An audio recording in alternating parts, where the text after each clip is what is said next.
Hi, all, and welcome to episode 39 of Plain Speaking Sanjiv.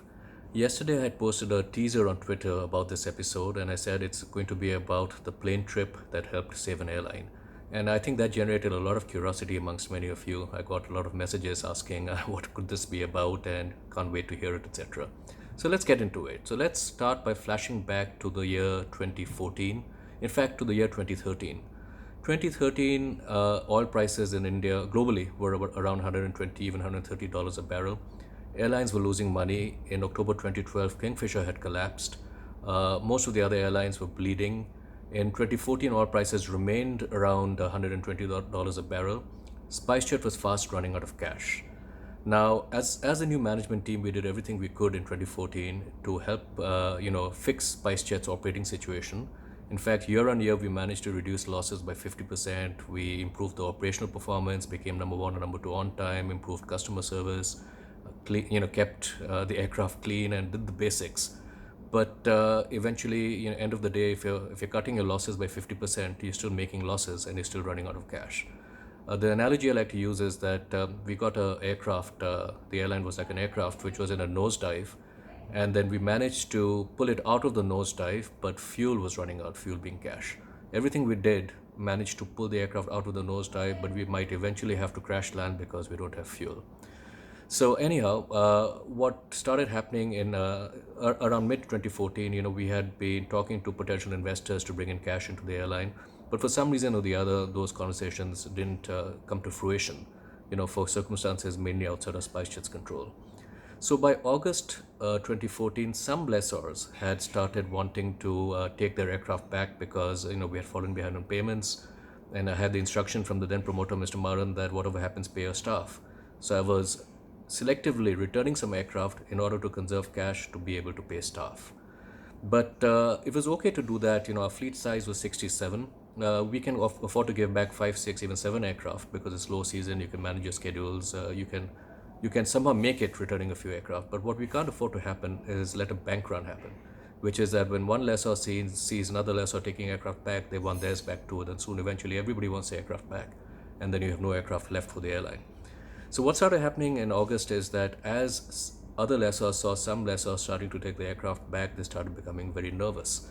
In order to reassure them, I started telling them, look, there's one lessor which is considered to be like the granddaddy of the leasing industry, ALC, Air Lease Corp, founded by Steve Udvar-Hazy, who was again considered to be the father of the aviation leasing industry when he started ILFC back in the early 1970s. I said, ALC and Steve have not taken the aircraft back yet. And this actually helped a lot of the Chinese and some other Asian lessors keep the faith, because they said, look, if Steve and ALC have not taken the aircraft back, we will also not take our aircraft back. So keeping Steve and ALC on side became very important to us. We could not afford to let ALC lose faith in us. So I used to be in constant touch with Kishore Korde, who handles the Indian market for ALC. And I confided him the fact that ALC keeping the faith was of utmost importance for SpiceJet's survival. But even he, obviously has certain parameters he looks at, and we were struggling to make our payments. And he said, look, Sanjiv, what might help is if you come down to LA, Los Angeles is where ALC is based, and meet Steve on the and the board personally, and tell them what you're trying to do to help SpiceJet and what SpiceJet's real prospects are. Speak to him in person, speak to the board in person.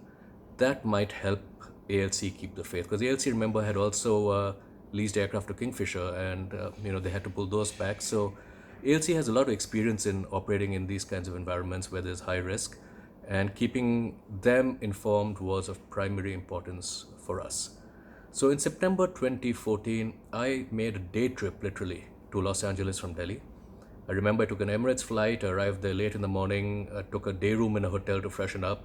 The meeting started in the late afternoon with Steve and the ALC board and Kishore and others, where I made the formal presentation about what SpiceJet was doing to fix itself, the operational performance improvement, the reduction in losses, and so on and so forth, and all the efforts to raise funding. And the meeting went quite well. But when the formal meeting ended, Steve asked me if I had some more time to continue discussing. And I said, of course, I've come all the way to LA. I have, whatever time you need, please. So he said, all right, so let's chat a little bit more. So it was just him, Kishore, and me left in the boardroom of the ALC headquarters in Los Angeles.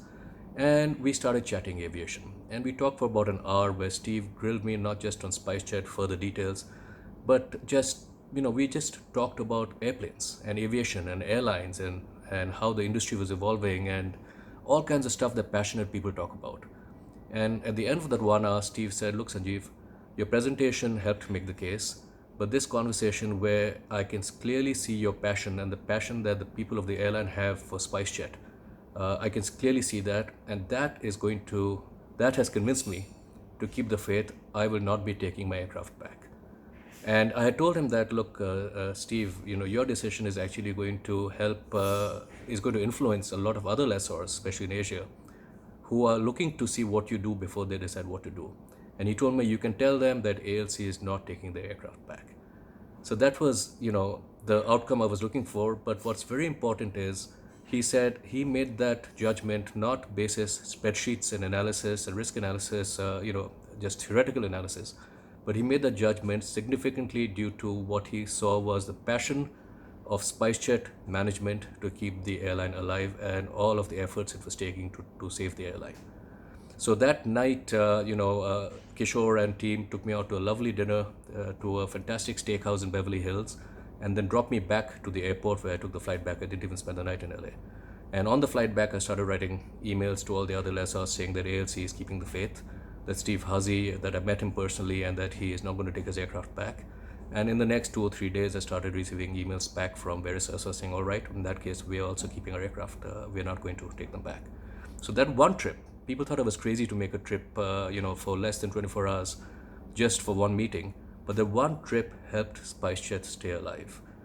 And again, in this COVID era where we are all learning to use Zoom and, Google Meets and everything else, there's a theory coming about that you don't need to meet in person. And what I want to say is that at least my experience shows that in-person meetings are irreplaceable, and that technology cannot replace in-person meetings, that eventually sitting across the table from your partner or your suppliers or whoever it may be, looking each other in the eye and talking directly, nothing can replace that.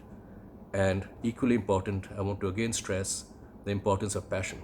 If you're not passionate about what you do and you can't convey that passion to key stakeholders, then you're not going to be able to achieve what it is that you've set out to achieve. So having passion, making that visible, and showing that to others, clearly demonstrating that to others through your actions, through your words, through your eyes, through your heart, is what makes all the difference.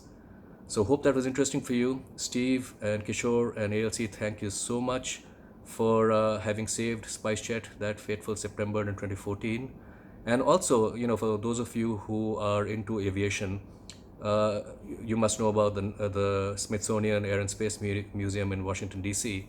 Well, the Air and Space Museum has a branch in Washington Dulles Airport, or close to the airport, which houses some of the most fantastic aircraft in history, including the Enola Gay, the Dash 8T prototype of the Boeing 707, the Concorde, and various other fantastic aircraft. And that annex is named after Steve Udvar-Hazy. He's such a legend in aviation.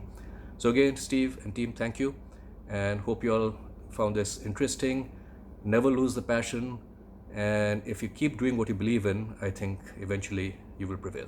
Thanks, take care, and see you again tomorrow. Bye.